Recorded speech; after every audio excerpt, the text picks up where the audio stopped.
Justin, how are you? I'm very well. You're looking very handsome this evening. Thank you. Okay. Now, before we get onto the presidential stuff, are you fully aware that it's National Prune Week here and we're all very excited? I'm kicking myself that I'm stuck here. Yeah. How is the campaign going? What's going on out there? Well, I ascribe to Mark Twain's theory that the last person who should be president is the one who wants it the most. The one who should be picked is the one who should be dragged kicking and screaming into the White House. So you're not a fan of any of the guys? Which is not the case with these.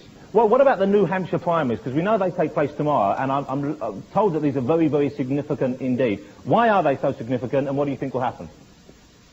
I have no idea. They're not significant to me, and is that because you live in Los Angeles? They don't speak for me. Yeah, they're not at all. What? They're not.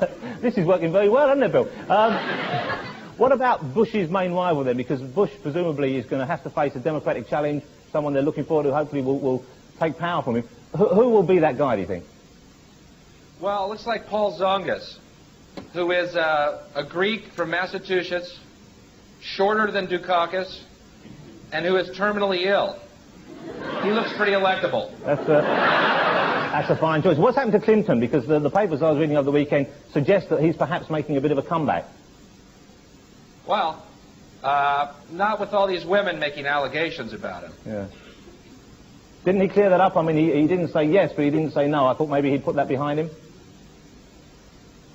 If he had put it behind him, none of this problem would be going on right now. Okay. National Prune Week, of course, Bill. What about...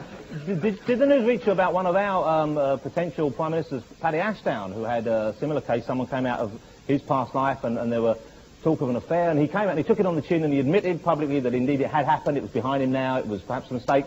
Do you think if either Clinton or perhaps one of the other guys, if they were accused in that way and they made a public admission of guilt, would the American public forgive and forget? Would that even endear them to him? Well, if Clinton did it with all the women alleging that they did it with him, they would need a wide-angle lens and a podium the size of a football field for that press conference.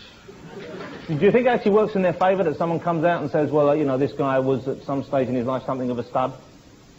I think it would. I mean, I'm not shocked that Clinton had affairs. I'm more shocked that Bush doesn't.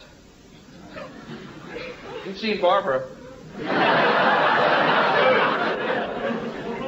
National Prune Week. Once again, we're back to that, aren't we? What about the mood of American people in general towards the election? What do you think the feeling is? Is it exciting? Is there a fever pitch of excitement about the upcoming elections? No, not at all.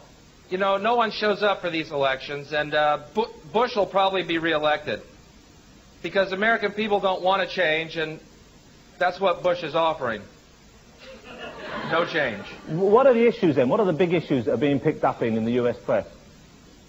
Well, Clinton and women, you know. When you talk about a deficit of trillions of dollars, most people's eyes glass over. They can't relate to that. Mistresses, we all perk up. What about you personally? Let me ask you, be very specific here. What are your feelings on the U.S. electoral system? What do you think of the way it works and functions? Well, I hope to overthrow the American government and replace it with a freely elected democracy. Yeah. I think that'd be best. Just a pipe dream, I imagine, though, Bill. Excuse me? You have been excused. One final thing. You're coming over. I saw your one-man show. It was a while ago on Channel 4. Very funny stuff. Are you going to be performing live here at all? I'll be over there in March and April. Does Prune Week continue that far? No, you've missed the boat on Prune Week, I'm afraid. But we'll try and think of something equally exciting and relevant for you. Thanks for spending your time. Have it rainy and cold. Yeah, that's what it's like in LA at the moment. Yeah. Yeah, you're...